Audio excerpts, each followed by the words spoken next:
Olá, meus irmãos. A paz do Mestre Jesus esteja com todos vocês, meus amados e queridos irmãos.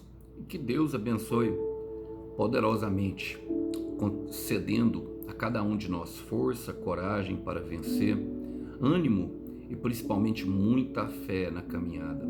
Vamos lá, vamos para mais uma breve conversa? Hoje o texto para nossa breve reflexão encontra-se no livro de Atos dos Apóstolos. Mas antes eu gostaria de pedir para você um favor. Curta, compartilhe e comente desde já, porque assim a plataforma entende que o vídeo é relevante. Se abençoar você.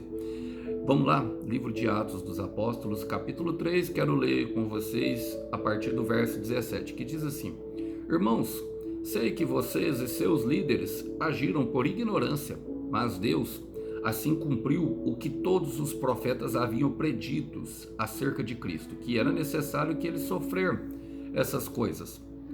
Agora arrependam-se e voltem para Deus, para que seus pecados sejam apagados. Então da presença do Senhor virão tempos de renovação, e ele enviará novamente Jesus Cristo, que lhes foi designado. Pois ele deve permanecer no céu até o tempo da restauração final de todas as coisas, conforme Deus prometeu há muito tempo por meio dos seus santos profetas. Moisés disse: O Senhor seu Deus levantará para vocês um profeta como eu, do meio do povo. Ouçam com atenção tudo o que ele lhe disser. Quem não der ouvidos a esse profeta será eliminado do meio do povo. Glória a Deus, irmãos. O livro de Atos ele conta a história para nós de homens como esse, que é Pedro, que tomou a frente e, logicamente, um chamado do Senhor Jesus Cristo a ele para liderar uma igreja missionária que começava a pregar o Evangelho. O Evangelho de Jesus Cristo, que é uma mensagem poderosa de resgate, ela nos resgata, nos restaura, como diz aqui a palavra, conduz e determina. Em propósito, para quê? Para que venhamos a viver verdadeiramente e efetivamente o Evangelho. O Evangelho de Cristo é a salvação da humanidade. A Bíblia, meu irmão, toda, ela tem um propósito, justamente a salvação, não somente da nossa alma, mas do nosso espírito e do nosso corpo. E por causa desses homens e por causa dos profetas dos Antigos Testamentos, e logicamente a mensagem central do Evangelho, todo o plano de Deus foi executado. Deus tem as suas maneiras de convencer o homem de que há vida além daquela que se pode ver com os olhos. E a mensagem de Jesus Cristo, ela abre os olhos exatamente para isso. E como esse livro é uma ponte, gostaria de ser uma ponte também para vocês. Afinal, estamos aqui para isso. E pensando nisso, quero fazer as aplicações pertinentes a esse texto. Começando no versículo 17. Aqui, irmãos, foi depois da primeira cura do paralítico do tanque de Formosa. Eles receberam o Espírito e empoderaram. Aí uniu-se a eles 3.000 pessoas que creram na primeira pregação. E aqui agora Pedro e João estavam passando pelo templo e levantaram um paralítico de nascença. As pessoas ficaram admiradas porque os sinais ainda os acompanhavam. E Pedro começa a pregar novamente. E agora eu vou sim fazer as aplicações, trazendo, contemporalizando, aplicando em nossa vida. Diz assim: Irmãos, sei que vocês e seus líderes agiram por ignorância. Eu gosto dessa parte, irmão, por quê? Porque primeiro Pedro já começa chamando de irmãos, que era uma característica daquela época. E nós nos tratamos assim até hoje, como igreja. E há dois lugares onde se chama de irmão, que é justamente na igreja e no mundo do crime. No mundo do crime também se chama de irmão, porque há uma questão de fraternidade, fidelidade e transparência. Mas a palavra começa a dizer que eles agiram por ignorância, não somente eles, os líderes dele. E normalmente, irmãos, a nossa ignorância vem justamente por causa do ensino, por causa de falsos mestres, falsos profetas e tudo que é falso ensino. Eu costumo falar que o falso profeta é o castigo de Deus para o falso cristão. E quem é o falso cristão, irmão Arson? É aquele que não lê a Bíblia, que não ora, que não busca se aprofundar justamente no conhecimento do Senhor. E a respeito dessas coisas, Oséias profetizou. o que muitos pregadores falam é a parte A do versículo que todos conhecem, que meu povo foi destruído por falta de conhecimento, ou meu povo perece por falta de conhecimento. E Deus realmente ele não leva o tempo da ignorância, irmãos. Não, não. Mas a mensagem cristã, ela se opõe à ignorância. E toda vez que nós falamos sobre ignorância e conhecimento, nós falamos sobre luz e trevas, mentira e verdade. E a mensagem cristã se opõe a ela. E o que Deus está falando através do povo de Oséias é que o povo é destruído, ou seja, o povo morre, o povo perece por falta de conhecimento. Conhecimento de quem? De quem eles é e de quem Deus é. Agora, o que a maioria não prega é o que vem depois no versículo. Fala assim, ó: uma vez que vocês rejeitaram o conhecimento, eu também os rejeito como meus sacerdotes. Uma vez que vocês ignoraram a lei dos seus deuses, eu também ignorarei seus filhos. O que Deus está falando é que é justamente por isso que a responsabilidade que é dada a alguns, por exemplo, a mim, irmão. Eu estou aqui com vocês diariamente tentando mostrar as realidades da palavra, aquilo que o Senhor me revela, e como muitos outros que estão por aí. Pedro vai mencionar na própria palavra profetas, apóstolos, mensageiros, pastores, presbíteros, homens e mulheres de Deus, servos, missionários, não importa, irmão, título, esse aí não tem importância nenhuma. O que tem importância é o quê? A mensagem. O mensageiro nunca tem importância, irmão. Agora, o que acontece, o que Deus está falando, que muitos mesmo mensageiros traduzem a palavra de Deus numa mensagem que ela chega a ser até um pouco bem elaborada, para que venha a mostrar o que Deus fez na vida da pessoa. E logicamente nós precisamos testemunhar Cristo, irmãos. Agora, mais se fala justamente em algumas mensagens do próprio sacerdote ou do próprio mensageiro, e ali eles até invernizam ela com um versículo bíblico para dar um sentido espiritual, mas não apontam para Cristo. E nós precisamos apontar para a pessoa de Jesus Cristo toda vez que a palavra é pregada. E por essa mensagem aqui, por isso que Deus estava enviando, era um dos motivos que Deus estava enviando os israelitas ao cativeiro babilônico. Mais uma vez o juízo chegou por quê? Pela falta de conhecimento, porque por mais que ele não leve em conta o tempo de ignorância, irmãos, ele sim se opõe a ela. Então é responsabilidade de cada um de nós, buscar o aprofundamento justamente naquilo que é a mensagem cristã. E a respeito disso, o próprio Senhor Jesus diz em Lucas capítulo 12, irmãos, quando ele fala sobre a prontidão para o serviço, no versículo 47 e 48 ele fala: aquele servo que conhece a vontade de seu senhor e não prepara o que ele deseja, ou seja, não cumpre o seu propósito, nem o realiza, receberá muitos açoites, ou seja, julgamento e juízo, irmão. Mas aquele que não conhece e pratica coisas merecedoras de castigo, ele não conhece a vontade do Senhor, não conhece o seu propósito, mas mesmo assim pratica, receberá poucos açoites. A quem muito foi dado, muito será exigido. Agora, a quem muito foi confiado, muito mais será exigido. O que Jesus está dizendo é que o julgamento virá em níveis de conhecimento, mas não exime ninguém de buscar o conhecimento daquilo que Deus quer que nós façamos, o seu propósito. E para isso nós devemos nos preparar, para isso nós deveremos mergulhar mais profundo no conhecimento das escrituras, nas pregações, nas palavras dos profetas. Devemos começar a dar passos de fé, orando ali, buscando em jejum, em oração, muitas vezes na madrugada, irmão. E eu faço isso, eu falo para vocês que me seguem aqui, vocês terão que ouvir isso de mim. Eu jamais deixarei de falar que vocês precisam fazer isso também. Bom, eu sei que muitos não convivem comigo e talvez não percebam que eu faço essas coisas, e eu não faço questão de ficar mostrando para ninguém, porque a própria palavra fala que é o Senhor que precisa ver, irmão. Sei que muitos aqui já fazem, mas se você não faz, irmão, procure buscar a conhecer a vontade de Deus. E nós só buscamos isso através de algumas ferramentas espirituais, como a oração, a prática de jejuns e a palavra diária, o devocional diário. Olha, a palavra vai dizer assim: mas Deus assim cumpriu o que todos os profetas haviam predito acerca de Cristo, que era necessário que ele sofresse essas coisas. E o que Pedro está falando aos israelitas, irmão, que Deus sempre cumpre com a parte dele. Deus cumpriu com as promessas do Antigo Testamento. Ele enviou os profetas e mostrou que os profetas eram profetas e cumpriu através de Jesus Cristo. Jesus Cristo cumpre perfeitamente toda a palavra. E Deus cumpre, e eu gosto, sabe, do teor que carrega esse versículo. Vamos ler novamente, fala assim: mas Deus, assim cumpriu o que todos os profetas haviam predito acerca do Cristo, que era necessário que ele sofresse essas coisas. Agora o próprio Cristo não é o próprio Deus? Não é o Deus encarnado na palavra?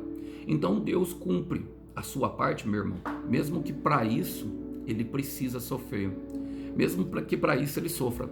Números 23, versículo 19 diz: Deus não é homem para que minta, e nem filho do homem para que se arrependa. Isso quer dizer o quê? Que ele levará a sua palavra até as últimas consequências, para que ela se cumpra. Ele fala: acaso ele fala e deixa de agir? Acaso ele promete e deixa de cumprir? Irmãos, eu não conheço ninguém que tenha uma promessa de Deus, que Deus falou algo verdadeiramente e não se cumpriu.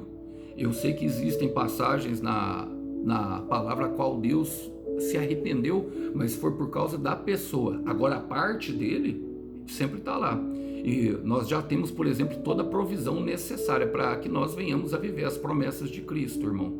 Como, por exemplo, a sua palavra, o próprio Cristo que morreu na cruz. A cruz de Cristo nos fortalece, nos indica o propósito, e através da cruz de Cristo, a qual ele sangrou o sangue no madeiro, ela paga o sangue do madeiro, ele perdoa os nossos pecados, limpa o nosso coração e promove o pagamento de todos os nossos pecados diante de Deus. E mais do que isso, nos faz ser ouvidos e ouvidos por ele. Também envia o seu Espírito Santo, que seja o aparato necessário de luz, verdade, encorajamento, conselho e também consolo para a caminhada, que muitas vezes é dura. Então nós temos, e ele já cumpriu a sua parte para que nós venhamos justamente a desempenhar a nossa. E qual que é, irmão? Ele fala: agora arrependam-se, voltem-se para Deus, para que os seus pecados sejam apagados. Eu gosto dessa parte, irmãos, porque apagados é como se Deus pegasse ele não se lembra, irmão. Ele não fica olhando para o seu pecado, não fica olhando para o meu pecado, ele não fica olhando para o nosso pecado. E, irmãos, isso inclui até os pecados futuros, mas vai ser necessária a prática do arrependimento, irmão. Ele espera que respondamos com fé, ele espera que nós respondamos com fé e arrependimento. Mateus capítulo 3, versículo 8 fala: deem fruto que mostre arrependimento. Mas eu gosto de um versículo, e para mim ele é o principal, irmão, de toda a Bíblia, que mostra o protocolo de arrependimento, que é justamente um discurso ali de Salomão, justamente em um momento que eles já começaram a se apostatar da fé.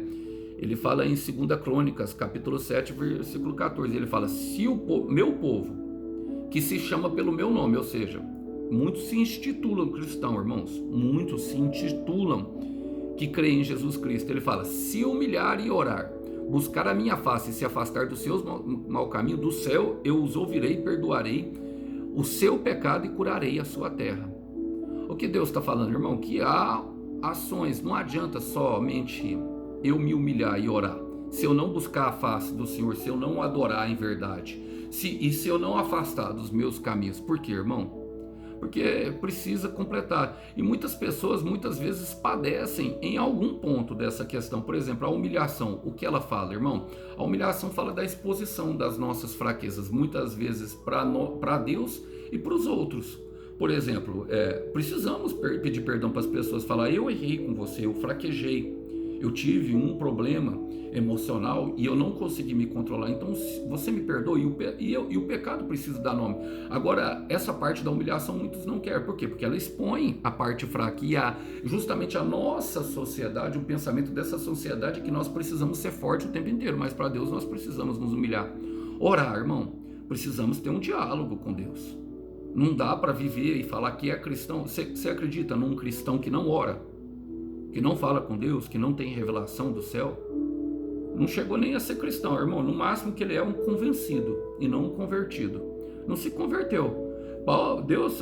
Jesus fala para Pedro no final, irmão, em Mateus 22, depois de tudo que ele viveu: Pedro, quando tu te converteres. E tem muita gente que é convencida, irmão, porque levanta a mão, porque fecha os olhos na igreja e imita a oração do irmão que está do lado, ou a adoração, forma dele adorar. E não, nós precisamos buscar o nosso caminho. Ele fala, buscar a minha face, ou seja, a minha presença, irmão, adorá-lo em espírito e em verdade, ou seja, aprofundar. E mais do que isso, irmão, afastar do mau caminho. Eu, por exemplo, troquei as drogas e a pornografia pela pregação e o serviço a Deus e outras coisas que eu faço. Então a gente precisa. E aí a palavra falava que então do céu eu ouvirei. Isso é um acesso ao céu. Perdoarei o seu pecado e curarei a sua terra. Para quê? Para que nós não venhamos a pecar mais. Então eu creio exatamente nisso aqui, irmão. Nisso que a palavra diz para nós. E quando isso acontece, algo maravilhoso acontece. Ele fala, então da presença do Senhor virão tempos de renovação. Quantas pessoas, irmãos, têm vivido machucados e enfraquecidos pelas atrocidades da vida e por causa disso pecam. Eu sei que tem muitas pessoas que pecam por causa daquilo que aconteceu. Eu sei que tem pessoas que pecam porque é uma ação maligna, uma guerra espiritual que estão vivendo. E nesse caso somente uma libertação poderosa de Deus, como por exemplo o Gadareno, capítulo 5 de Marcos, que fala que ele era levado ao cemitério justamente pelo demônio. Ele fazia o mal pelo demônio. Então tem pessoas assim, mas tem pessoas que escolhem, irmão. Agora cada um de nós devemos avaliar. Por quê? Porque quando nós passamos para responder com fé, vem da presença do Senhor renovo. Irmãos, e quando a pessoa não dá conta, Deus envia uma pessoa, então essa pessoa se coloca, ela é colocada em uma situação onde haverá um homem e uma mulher cheio do Espírito Santo que poderá orar por ela e operar uma poderosa libertação. Agora, se Jesus não foi, meu irmão, até a pessoa, eu prefiro acreditar de que essa pessoa, ela precisa justamente se arrepender. E aqui é onde nós precisamos entender, porque há um renovo prometido para aqueles que ousam crer nessa palavra. Eu quero repetir, há um renovo prometido para aqueles que creem nessa palavra. Quantas pessoas têm precisado do renovo, irmão? Seja por uma ação infernal ou pelos seus próprios passos errados, não importa, irmão. Sinceramente, não importa. Olha, o irmão Alisson já teve ação espiritual na vida dele, já também deu muito passo errado, muita coisa. E ainda assim, muitas vezes preciso me colocar ali no lugar da fortaleza do Senhor para que eu possa receber esse renovo e essa restauração prometida nessa palavra. Porque, irmão, porque sem ela é impossível vencer esse mundo. Por isso que ele fala em João 16:33, no mundo tereis aflições, tem de bom ânimo, porque eu venci o mundo. E eu falo essas coisas, ele termina falando, eu falo essas coisas para que em mim tenhais paz. E a paz é tudo que nós precisamos, o renovo que vem do céu, irmão. Então há renovo. Isaías, meu irmão, capítulo 11, versículo 1, ele profetizou acerca do ramo de Jessé, que é o próprio Senhor Jesus. Ele fala, um ramo surgirá do tronco de Jessé. Jessé é o pai de Davi, e das suas raízes brotará um renovo. E o que vem com esse renovo? Fala, o Espírito do Senhor repousará sobre ele, o Espírito que dá sabedoria e entendimento, o Espírito que traz conselho e poder, o Espírito que dá conhecimento e temor do Senhor. Quem aí quer viver em poder, discernimento, sabedoria e entendimento, meu irmão, e temor do Senhor? É só chegar e começar a crer nessa palavra e dar passos de fé.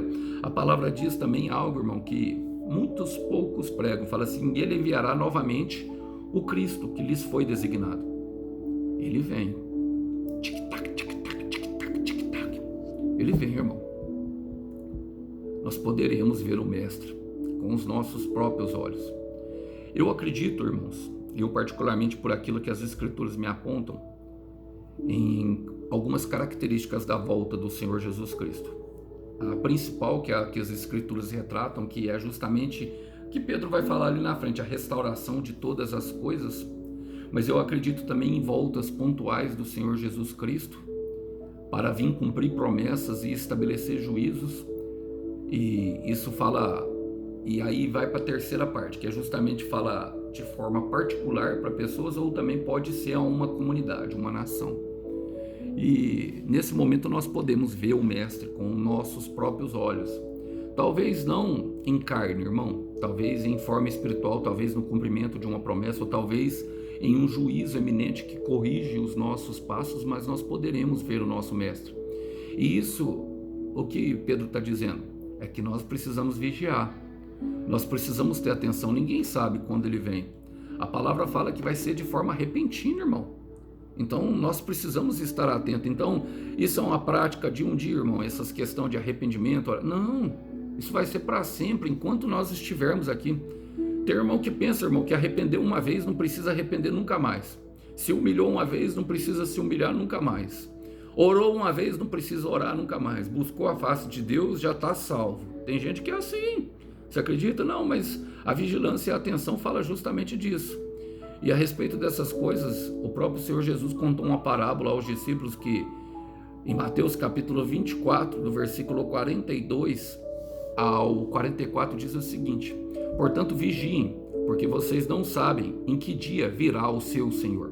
Mas entendam isso, o dono da casa, se o dono da casa soubesse a que hora da noite o ladrão viria, ele ficaria de guarda e não deixaria que a sua casa fosse arrombada. Assim vocês também precisam estar preparados, porque o Filho do Homem virá numa hora em que vocês menos esperam. Será de forma inesperada, será surpreendente, irmão. Eu quero te perguntar, você está pronto, meu irmão, para receber Jesus? Você está pronta, minha irmã, para receber Jesus? Eu creio que sim. Olha, no versículo 22, a palavra vai falar: pois ele deve permanecer no céu até o tempo da restauração final de todas as coisas, conforme Deus prometeu há muito tempo por meio de seus santos profetas. Mais uma vez ele coloca os santos profetas aqui, irmão. E aqui a gente precisa compreender algo que é da bondade de Deus, irmão. Algo que fala muito ao nosso coração, mas que deve mudar em nosso interior também a nossa forma de nós enxergarmos a vida. O que, irmãos? Que Deus espera por nós. Jesus também espera, como também o Pai espera pacientemente o agir do Espírito em nós, porque nesse momento da igreja, o momento profético que a igreja vive, é o tempo favorável do Senhor, um tempo de favor que vem por meio da ação do Espírito Santo. E Ele está esperando que todas as coisas sejam restauradas, irmãos. Ele acredita, ele crê que todos serão salvos, ele espera que todos sejam salvos pelo pleno conhecimento da verdade. Agora, todos serão salvos? Não. A palavra diz também em Gênesis capítulo 6, versículo 3, que Deus não contenderá com o homem para sempre. Então há sim um tempo determinado, e aqui mostra a bondade do Senhor, que Ele espera pacientemente. Olha, Pedro vai dizer acerca dessas coisas, que Jesus procura uma noiva, não uma noiva mimada, mas sim uma noiva madura, que espera, mas que também apressa os passos do Mestre. E a respeito disso, a palavra vai dizer para nós, justamente em 2 de Pedro, capítulo 3, no versículo 9, fala assim, o Senhor não demora em cumprir a sua promessa, como julga alguns. Ele está esperando, irmão. Ao contrário, Ele é paciente com vocês, não querendo que ninguém pereça. Está vendo a bondade? Mas que todos cheguem ao arrependimento, todos que fazem parte, irmão. Agora, a gente precisa também falar sobre o versículo 10, que fala que o dia do Senhor, porém, virá como ladrão. Os céus desaparecerão como um grande estrondo, os elementos serão desfeitos pelo calor, e a terra e tudo que nela há será desnudada. Ou seja, irmão, tudo ficará visível, tudo ficará aparente. Aí já não tem mais tempo de confissão. Então nós precisamos aprender sobre essas coisas e precisamos seguir em frente. Por quê, irmão? Porque tudo isso aconteceu para que nós venhamos a crer nas suas boas promessas. E no versículo 22 vai falar um pouco sobre isso. Vai falar o seguinte, vai falar assim, Moisés disse: o Senhor seu Deus levantará para vocês um profeta como eu, do seu povo. Ouçam com atenção tudo que ele lhe disser. E aqui é a grande questão, porque, irmão, para aqueles que ouviram e creram, e deram crédito, para os que ouviram e creram e deram crédito a toda a mensagem, vão viver promessas. Eu quero repetir, para todos aqueles que ouviram, creram e deram crédito, ou seja, deram atenção à mensagem, promessas. Então não adianta reclamar, irmão, se eu já sei o que eu devo fazer e eu não estou fazendo nada. E para mim não acontece nada. Não adianta, irmão. Nós somos chamados para ser colaboradores de Cristo. E não para que Deus seja o nosso servo e venha somente cumpra suas promessas. Nós precisamos fazer a nossa parte. Precisamos verdadeiramente viver o Evangelho, vivenciar ele na prática. Para quê? Para aqueles que ouviram e deram crédito, colocaram em prática, como uma casa construída na rocha. E a respeito dessas coisas, Samuel escreveu, 2 Samuel, capítulo 2, versículo 31, fala: este é o Deus cujo caminho é perfeito. A palavra do Senhor é comprovadamente genuína, e ele é escudo para todos os que nele se refugiam. Para todos os que nele se refugiam, irmão, eu quero ler na versão Ferreira de Almeida esse versículo que diz, que coloca um elemento aqui, ó. Deixa eu colocar aqui, não, vou colocar na versão NVT, nova versão transformada, irmão. Fala assim, ó: o caminho do Senhor perfeito, as promessas do Senhor sempre se cumprem. Sempre se cumpre, irmão. Ele é escudo para todo aquele que nele se refugiam. Mas também precisamos compreender que há a outra parte, e é da forma que ele termina a mensagem, irmão. Ele fala: quem não der ouvidos a esse profeta será eliminado do meio do povo, ou seja, não faz parte, irmão. Expulsem o mal do meio do povo. E essa é uma mensagem esse é o evangelho que muitos não querem ouvir. Para quem não deu crédito, juízo. É bem simples. E quando Pedro vai falar em 1 de Pedro 4, 17, ele fala que começa a partir da igreja o julgamento de Deus, quando vem o dia do Senhor. E para isso nós precisamos aprender. Quero terminar com João, capítulo 3. Quando é que o juízo vem, Alisson? Bom, para aqueles que já receberam ou estão sendo ministrados e acompanhados pelo Espírito Santo, ele é aquele que convence, não só do pecado, mas do juízo e da justiça de Deus também. Ele convence. Agora, o próprio Senhor Jesus nos diz em João capítulo 3, do versículo 18 em diante até o 20, ele fala, ó: não há condenação alguma para quem crê nele, mas quem não crê nele já está condenado, por não crer no Filho único de Deus. E a condenação se baseia nisso. A luz de Deus veio ao mundo, mas as pessoas amaram mais a escuridão que a luz, porque seus atos eram maus. Quem pratica o mal odeia a luz e não se aproxima dela, pois teme que os seus pecados sejam expostos. Está tudo num processo, em algo que foi muito bem dito, e eu jamais esconderei de vocês isso, irmãos, porque eu participei disso e passo disso diariamente. A gente precisa vir à luz se quisermos ser salvos. Deixa ele ser a luz que te guia, a luz que te leva a promessas, a luz que limpa e que brilha no teu coração, a luz que purifica, que cura e que restaura todas as coisas. Somente assim poderemos ver em plenitude de vida e escapar da condenação. Que Deus abençoe os irmãos, que vocês possam ficar com essa breve mensagem. A paz do Mestre. Tchau, tchau.